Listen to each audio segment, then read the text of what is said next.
माघ मास महात्म्य का 5वां अध्याय। दत्तात्रेय जी कहते हैं कि हे राजन, एक प्राचीन इतिहास कहता हूँ। भृगुवंश में ऋषिका नाम की एक ब्राह्मणी थी जो बाल्यकाल में ही विधवा हो गई थी। वह रेवा नदी के किनारे विंध्याचल पर्वत के नीचे तपस्या करने लगी। वह जितेंद्रिय, सत्यवक्ता, सुशील, दानशीलता तथा तप करके देह को सुखाने वाली थी। वह अग्नि में आहुति देकर उच्च व्रति द्वारा छठे काल में भोजन करती थी। वह बलकल धारण करती थी और संतोष से अपना जीवन व्यतीत करती थी। उसने रेवा और कपिल नदी के संगम में 60 वर्ष तक माघ स्नान किया और फिर वहीं पर मृत्यु को प्राप्त हो गई। माघ स्नान के फल से वह दिव्य 4000 वर्ष तक विष्णु लोक में वास करके सुंद और उपसुंद दैत्यों का नाश करने के लिए ब्रह्मा द्वारा तिलोत्मा नाम की अप्सरा के रूप में ब्रह्मलोक में उत्पन्न हुई। वह अत्यंत रूपवती, गान विद्या में अति प्रवीण और मुकुटमंडल से शोभायमान थी।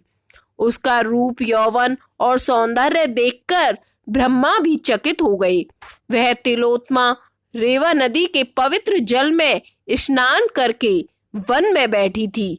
तब सुंद व उपसुंद के सैनिकों ने चंद्रमा के समान उस रूपवती को देखकर अपने राजा सुंद और उपसुंद से उसके रूप की शोभा का वर्णन किया और कहने लगे कि कामदेव को लज्जित करने वाली ऐसी परम सुंदरी स्त्री हमने कभी नहीं देखी। आप भी चलकर देखें।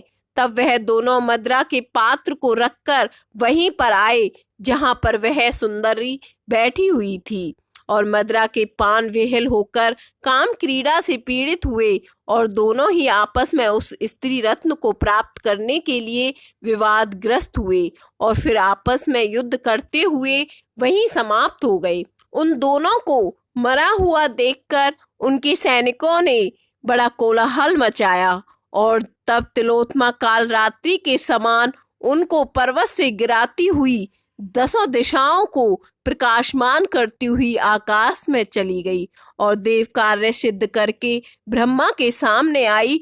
तो ब्रह्मा जी ने प्रसन्नता से कहा कि हे चंद्रवती, मैंने तुमको सूर्य के रथ पर स्थान दिया। जब तक आकाश में सूर्य स्थित है, नाना प्रकार के भोगों को भोगो। सो हे राजन, वह ब्राह्मणी अब भी सूर्य के रथ पर माघ मास स्नान के उत्तम भोगों को भोग रही है। इसलिए श्रद्धावान पुरुषों के उत्तम गति पाने के लिए यत्न के साथ माघ मास में विधि पूर्वक स्नान करना चाहिए। 5वां अध्याय संपन्न।